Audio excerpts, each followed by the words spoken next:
Ішкі істер министрі Марат Ахметжанов іс-сапармен Түркістанда болды. Бас полицей өңір әкімі Дархан Сатыбалдымен бірге қаланың қоғамдық жерлерін аралап, туристік полицияның жұмысын көрді. Министр киелі өлкенің тұрғындарымен кездесті. Жиын барысында аймаққа тән проблемалар қаралып, өзекті тақырыптар көтерілді. Кездесуде еліміздегі қылмыс деңгейінің жыл басынан бері 19%-ға төмендегені айтылды. Бұл көрсеткіш Түркістан облысында да азайған. Аса ауыр қылмыстардың, тіркелген қылмыстардың саны азайып жатыр. Мысалы айтып кетейік, қасақана адам өлтіру факторы 51%-ға азайып отыр жыл басынан.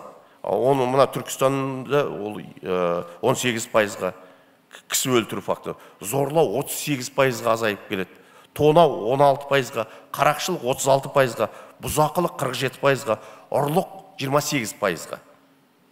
Бірақ та енді ол өкінішке орай бар. Министр қылмысты мүлдем болдырмау үшін бірге жұмыла жұмыс істеуге шақырды. Ведомство тарапынан осы бағытта қоғамдық қауіпсіздікті қоғаммен серіктестікте қамтамасыз ету тұжырымдамасы әзірленіп жатқанын хабарлады. Өкінішке орай ол тек қана сол қылмыстың салдарларымен күресіп жатырмыз.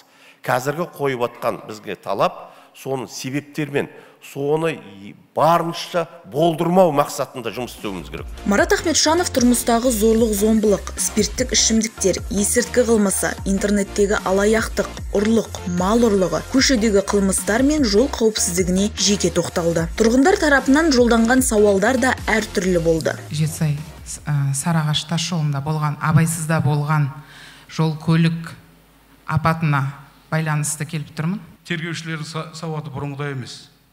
Білгірлігі төмен.